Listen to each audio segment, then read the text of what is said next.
જય કિસાન મિત્રો, આજે 31 ડિસેમ્બર 2025 નો દિવસ હું અને આપણા સૌના લોકપ્રિય યુવા નેતા ખેડૂતોની લડાઈ લડતા જેઓ હજુ પણ જેલમાં છે એવા પ્રવીણભાઈ રામના પિતાશ્રી ભોજાભાઈ, અન્ય પરિવારના સભ્યો આજે બધા અમે ભેગા મળી રાજકોટ જેલ ખાતે પ્રવીણભાઈ રામના જન્મદિવસ નિમિત્તે તેમને વાત કરી, રૂબરૂ મળી, એમને શુભેચ્છા પાઠવી, એમના ખબર અંતર, સ્વાસ્થ્ય પૂછવા માટે આવ્યા હતા. શરૂઆતમાં અમે અહીંયા મેઇન ગેટ ઉપર ફોર્મ ભર્યું, બધી વિગત આપી, તો અમને મેઇન ગેટથી જવા દીધા, ફોર્મ ભરી લીધું, સ્વીકારી લીધું, અમને વેઇટિંગમાં બેસાડ્યા.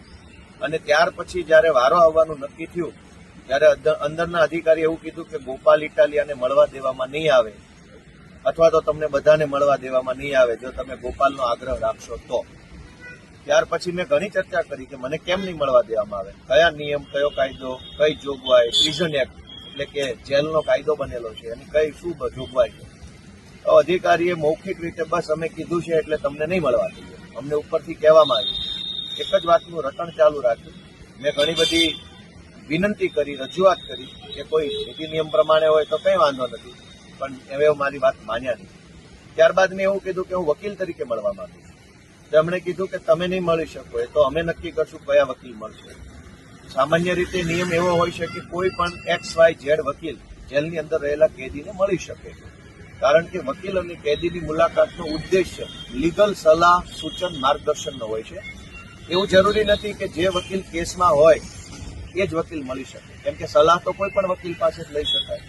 એટલે પ્રવીણભાઈના કેસમાં વકીલ ગોપાલ હોય કે ન હોય, પણ પ્રવીણભાઈને જો ગોપાલ નામના વકીલ પાસેથી સલાહ સૂચન લેવી હોય તો પ્રવીણભાઈ અને ગોપાલ મળી શકે છે, આવો નિયમ. પરંતુ એમાં પણ જેલના અધિકારીએ મનમાની કરી. એક બાજુ ખેડૂતોની લડાઈ લડનારા લોકો જેલમાં છે. જૂનાગઢ જિલ્લા આમ આદમી પાર્ટીના પ્રમુખ હરેશભાઈ સાવલિયા અત્યારે ખેડૂતોની લડાઈ લડતા હતા તો એમના ઉપર ખોટી એટ્રોસિટી અને છેડતીની ફરિયાદ કરી જેલમાં પૂર્યા. પ્રવીણભાઈ રામ અત્યારે જેલમાં છે, રાજુભાઈ કરપડા જેલમાં છે, પણ ગુજરાતને ડ્રગ્સ વેચી અને બરબાદ કરનારા લોકો અત્યારે મહેલમાં છે, મજામાં છે, ખુશ છે. દારૂ વેચનારા, શિક્ષણ વેચનારા, આરોગ્ય વેચનારા, હલકી કક્ષાની દવા વેચનારા, કૌભાંડ કરનારા બધા જ લોકો બિંદાસ ફરે છે, પણ ખેડૂતોની લડાઈ લડનારા લોકો જેલમાં છે. પ્રવીણભાઈ રામની બાબતમાં તો પ્રવીણભાઈના ઘરે દીકરાનો જન્મ થયો અને એનો પહેલો જન્મદિવસ હમણાં જ ગયો, તો પહેલો જન્મદિવસ ઉજવવા માટે પણ પ્રવીણભાઈ હાજર ન હતા. એ ખરેખર ખૂબ જ આપણા માટે ખેદનો વિષય છે. આજે પ્રવીણભાઈનો જન્મદિવસ છે, છતાંય પ્રવીણભાઈ જેલમાં છે, ખેડૂતો માટે લડાઈ લડતા નથી. રાજુભાઈ કરપડા, આપણા લોકપ્રિય ખેડૂત આગેવાન, અત્યારે આ જેલમાં છે. અમને મળવા દેવાની ના પાડવામાં આવે છે. ગુંડાઓ, બુટલેગરો, ભાજપના લફંગાઓ બધું જ કરી શકે, પણ એક વકીલ ગોપાલ ઇટાલિયા જેલમાં પ્રવીણ રામને મળી શકતો નથી. ગુજરાતમાં આ હદે તાનાશાહી અને ગુંડાગીરી ભરતી રહી. આજે આટલો સરસ દિવસ છે, ભલે પ્રવીણભાઈ જેલમાં તો જેલમાં, પણ એનો જન્મદિવસ છે, એમનો પરિવાર મળવા આવ્યો છે, હું આવ્યો છું મળવા, પણ અમે કોઈ આજે પ્રવીણભાઈ રામને જેલમાં મળી શક્યા નથી, કારણ કે ઉપરથી ના પાડી.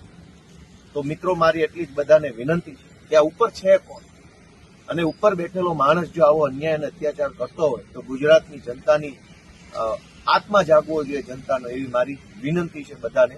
આજે હું પ્રવીણભાઈ રામને જન્મદિવસની હૃદયપૂર્વકની ખૂબ ખૂબ શુભકામનાઓ પાઠવું છું. અને આ જેલમાં રહેલા પ્રવીણભાઈ રામ, રાજુભાઈ કરપડા, રમેશભાઈ મેર સહિત જે કંઈ ખેડૂત આગેવાનો છે એમને ભગવાન ખૂબ બળ આપે, ખૂબ શક્તિ આપે અને માતાજી એમની લડાઈને સફળ બનાવે એવી પ્રાર્થના કરું છું. અને એમની સાથે અમે ખભે ખભો મિલાવી અને સમગ્ર આમ આદમી પાર્ટી એમની સાથે છે એવી હું આજે ખાતરી આપું છું. સૌને મારા નમસ્કાર. જય કિસાન.